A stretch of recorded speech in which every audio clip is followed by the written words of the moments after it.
ଆପଣଙ୍କ ନାଁ କୁହନ୍ତୁ। ମୋ ନାଁ ଅବିନାଶ ମିଶ୍ର। ମୁଁ ଓଡ଼ିଶା ଟୁଡେ ଇଂରାଜୀ ଦୈନିକ ଏବଂ ମହାନଦୀ ସୁପରଫାଷ୍ଟ ହିନ୍ଦୀ ଦୈନିକ ଖବରକାଗଜର ସମ୍ପାଦକ। ଆପଣ ଇଂରାଜୀ ଦୈନିକ ଖବରକାଗଜ ଓଡ଼ିଶା ଟୁଡେ ଏବଂ ଦୈନିକ ହିନ୍ଦୀ ଖବରକାଗଜ ଯାହା ଓଡ଼ିଶା ଏବଂ ଛତିଶଗଡ଼ରୁ ଏକା ସାଙ୍ଗେ ପ୍ରକାଶ ପାଉଛି ହେଲା ମହାନଦୀ ସୁପରଫାଷ୍ଟର ସମ୍ପାଦକ ଭାବେ କାର୍ଯ୍ୟ କରୁଛନ୍ତି। ଏଭଳି ଗୁରୁ ଦାୟିତ୍ୱ ବହନ କରୁଛନ୍ତି ଯାହା ବଡ଼ ବଡ଼ ପଲିଟିକାଲ ଲିଡର ଯେଉଁ ପେପର ସହିତ ସମ୍ପୃକ୍ତ ସେମାନଙ୍କୁ ଟକ୍କର ଦେଇପାରିଛନ୍ତି। ଏବେ ଆମର ଅଶୋକାଷ୍ଟମୀ ଅବସରରେ ମୁକ୍ତ କଲମ ପକ୍ଷରୁ ଏକ ୟୁଟ୍ୟୁବ୍ ଚ୍ୟାନେଲ୍ ଖୋଲାଯାଇଛି। ଏହା ଉପରେ ଆପଣଙ୍କର ମତ କ'ଣ ଏବଂ ଏହାର କିପରି ଉତ୍ତର ଆପଣ କାମନା କରିବେ?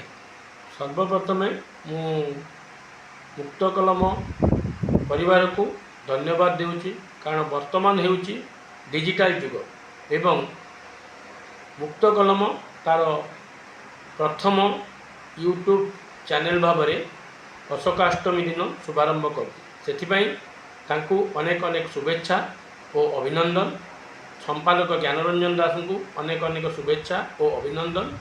ଏବଂ ମୁକ୍ତ କଲମ ବର୍ତ୍ତମାନ ଡିଜିଟାଲ ଯୁଗରେ ଯେଉଁ ଭଳିଆ ଭାବରେ ୟୁଟ୍ୟୁବ୍ ଚ୍ୟାନେଲ୍ ପ୍ରଚାର ପ୍ରସାର ହୋଇଛି, ମୁକ୍ତ କଲମ ତାକୁ ଆହୁରି ଆଗେଇ ନେବ ବୋଲି ମୋର ଆଶା ଓ ଭରସା।